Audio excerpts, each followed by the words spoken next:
और भ्रष्टाचार तो इतना है, कहीं तहसील थाने पे चला गया अगर कोई गरीब, तो उसकी जेब में जो कुछ है सब अधिकारी निकाल लेंगे। पूर्व मुख्यमंत्री अखिलेश यादव जो बिलहरा आए हुए थे, वो मंच से जनता को संबोधित कर रहे थे। और वो आप सामने देखिए कि पूर्व मुख्यमंत्री अखिलेश यादव और जो समाजवादी पार्टी के राष्ट्रीय अध्यक्ष हैं, वो मंच से बोल रहे हैं। और यहाँ इधर देखिए बिलहरा की जो जनता है, वो आप साफ देखिए किस तरह से अखिलेश यादव ने मंच से बीजेपी पर तमाम सारे जो है तीखे प्रहार किए हैं, चाहे वो भ्रष्टाचार पे हो, चाहे वो पुलिस कर्मियों को लेकर हो, और चाहे वो बेरोजगारी को लेकर हो। यही पीडीए गठबंधन इंडिया गठबंधन को मजबूत बनाने का काम कर रहा है। इंडिया गठबंधन और पीडीए रणनीति भारतीय जनता पार्टी का सफाया करने का काम करेगी। ये पीडीए हमारे 90% लोगों का संगठन है। 90% लोग हैं इसमें। हमारे दलित भाई हैं, पिछड़े हैं, अल्पसंख्यक भाई हैं, और जो पीड़ित दुखी अगले वो भी हैं, आधी आबादी भी है। ये 90% लोगों का गठबंधन वाला पीडीए है। यही एनडीए को सबक सिखाने का काम करेगा। जिले की खबर छपी थी कि कुछ अपराधी आए, उन्हें कुछ नहीं मिला, वो हंसिया लेकर के बैंक में घुस गए और हंसिए से ही बैंक लूट के चले गए। बताओ, ये पढ़ी अखबार में कि नहीं पढ़ी आपने? जो जीरो टॉलरेंस की बात कर रहे थे, उनकी सरकार में कानून व्यवस्था ऐसी है कि हंसिया लेकर के बैंक लूटी जा रही है। सोचिए, गांव में हंसिया जो खेत में खेती बाड़ी के काम में आता है, उसी को लेकर के बैंक में घुस गए और बैंक लूट करके चले गए। ये है जीरो टॉलरेंस। और सुनने में आया जो समाजवादी लोगों ने पुलिस के लिए इंतजाम किया था 100 नंबर, अगर आपने 100 नंबर मिला दिया तो ये 100 नंबर वाली पुलिस जो नई बनी है, दोनों पक्षों से पैसा वसूल रही है आजकल। 90% नौजवान बेरोजगार हैं और मजबूरी में रोजगार के लिए इधर उधर दर भटक रहे हैं। आज जो अपराध दिखाई दे रहे हैं वो बेरोजगारी के कारण भी हैं। और जिन नौजवानों को अच्छी नौकरी मिलनी चाहिए थी, वो अपने परिवारों को छोड़ करके मजबूरी में लाइन में लग करके, बताओ, जहां पर युद्ध हो रहा है वहां पर जा रहे हैं नौकरी करने के लिए। जो सरकार कह रही थी हम करोड़ों नौकरी देंगे, ये नौकरी नहीं दे पाए। हमारे देश के नौजवान, खासकर उत्तर प्रदेश का नौजवान, मजबूरी में जिन देशों में युद्ध हो रहा है वहां जाकर के लाइन में लग करके रोजगार मांग रहे हैं। सोचिए, अपने परिवार को छोड़ करके जा रहे हैं युद्ध की जगह पर, केवल इसलिए जा रहे हैं कि अपना भविष्य बना ले, अपने परिवार की थोड़ी बहुत मदद कर दें। और जो सरकार दावा कर रही थी करोड़ों नौकरी की, कोई वर्ग नहीं बचा है जिसको धोखा न दिया हो। बीजेपी के लोगों ने कहा कि हमारे किसानों की आय दोगुनी हो जाएगी, हमारे किसान भाई यहाँ बैठे होंगे, उन्होंने बड़ी मेहनत से फसल तैयार की होगी, लेकिन अभी तक जो कीमत सरकार को देनी चाहिए वो कीमत भी सरकार नहीं दे पाई। हमारा किसान अभी भी संकट में है और ये सरकार कह रही है कि हम $5 ट्रिलियन इकोनॉमी बनाएंगे। ये सरकार के बड़े बड़े लोग जो दिल्ली में बैठते हैं वो ये कह रहे हैं कि हम $5 ट्रिलियन की अर्थव्यवस्था बनाएंगे, और हमारे उत्तर प्रदेश के मुख्यमंत्री कह रहे हैं कि हम $1 ट्रिलियन की इकोनॉमी बनाएंगे। हम अपने गरीब और किसान भाइयों को कहना चाहते हैं जब तक हमारे गांव के रहने वाले गरीब किसान खुशहाल नहीं होंगे, तब तक न $5 और न $1 ट्रिलियन की इकोनॉमी पूरी हो पाएगी। और 10 साल का हिसाब किताब इन्हें देना, इसलिए ये बुनियादी सवाल नहीं उठाएंगे।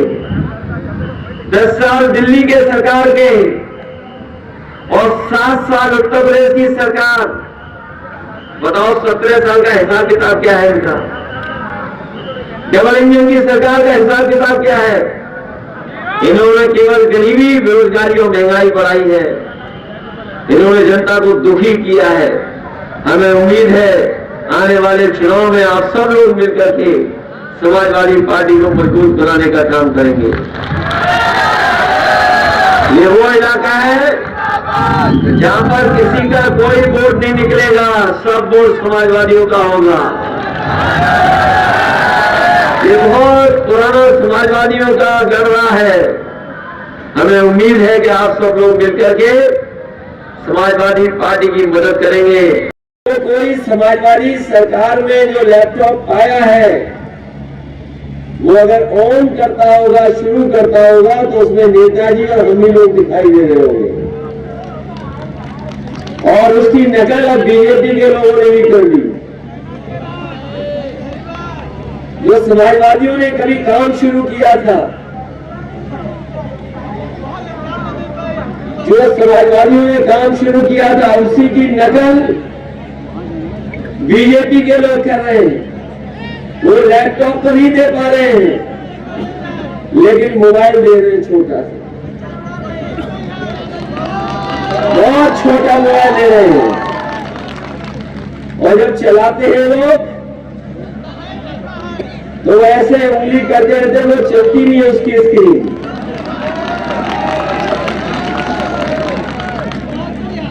और उन्होंने अपने घोषणा पत्र में लिखा था कि वो लैपटॉप देंगे,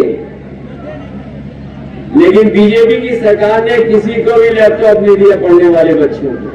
फोन कर दिया तो हो सकता है पूरी जेब खाली कराने पुलिस। ये स्थिति पैदा कर दी है सरकार ने। और जो लोग दावा कर रहे थे कि जीरो टॉलरेंस हमारी कानून व्यवस्था है, जीरो टॉलरेंस करप्शन में है, इनके मंत्री लोग क्या कर रहे हैं, सरकार क्या कर रही है, उसकी कल्पना नहीं कर सकते आप। अगर कुछ किया हो तो बताओ सरकार ने।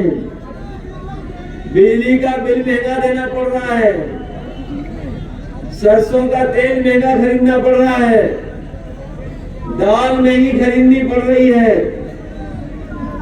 और हिसाब किताब लगा लो, नमक की कीमत क्या हो गई है। बताओ, नमक भी महंगा कर दिया सरकार ने, क्या नहीं किया? जब इन्हें वोट चाहिए थे तो राशन में भी नमक दे रहे थे, राशन में भी नमक दे रहे थे। और अब बताओ, राशन में नमक मिल रहा है कि क्या मिल रहा है आपको? जो राशन में चना, नमक सब छीन लिया, हमारे गरीब को दुखी कर दिया है। कहते हैं कि दुनिया में हमारी अर्थव्यवस्था आगे बढ़ गई है कि हम और आप लोग जब पढ़ेंगे लिखेंगे तभी आगे बढ़ पाएंगे। और जो सरकार में लोग हैं या समाज में जो जिम्मेदार लोग हैं, उनकी भी जिम्मेदारी बनती है उनके भविष्य को बेहतर करने के लिए, उनको बढ़ाने के लिए। ये कोई बहुत बड़ा काम नहीं है, लेकिन कम से कम मैं एक नौजवान का सपना पूरा कर रहा हूं कि जहां इनके माध्यम से, चेयरमैन के माध्यम से लैपटॉप मिल रहा है, और जो उसका सपना था कि हेलीकॉप्टर में कभी बैठ जाऊं, तो वो पूरा करने का काम हम समाजवादी लोग कर रहे हैं। जिस समय समाजवादी सरकार ने लैपटॉप बांटने का फैसला लिया था, हमारे मुख्यमंत्री जी लैपटॉप चलाना नहीं जानते। वो अगर चलाना जानते होते, उसके महत्व को समझते होते, आज के समय की जो जरूरत उसको समझते होते, तो शायद वो भी लैपटॉप बांटते। घोषणा तो थी, लेकिन वो बांट नहीं पाए। इसलिए हम आपसे कहना चाहते हैं कि बीजेपी के लोग जो वादा करते हैं वो कभी पूरा नहीं करते। ये हेलीकॉप्टर देख लो, इसमें 2 टॉपर जा रहे हैं।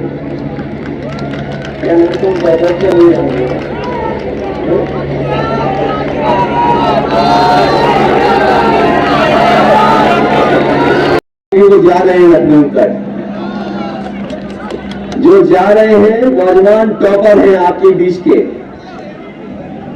और उनका नाम है सावेज और दूसरे का नाम है अब्दुल्ला। जो टॉपर हैं वही जा रहे हैं लखनऊ, यहां से बैठ करके कम से कम एक उनका छोटा सपना हम लोगों ने पूरा कर दिया। लेकिन आप लोग सरकार बनवाएंगे तो बड़ा सपना पूरा होगा, बड़ा सपना हम लोग जो देख रहे हैं वो पूरा होगा। राकेश वर्मा जीत गए थे, इन्हें हरा दिया। इन्होंने प्रधानी जैसी बेईमानी कर ली, जैसे प्रधान आ जाते हैं उसी तरह की बेईमानी थी। और अभी तो हमारे नौजवानों ने सोशल मीडिया में देख लिया होगा कि चंडीगढ़ में किस तरीके से बीजेपी के लोगों ने बेईमानी की।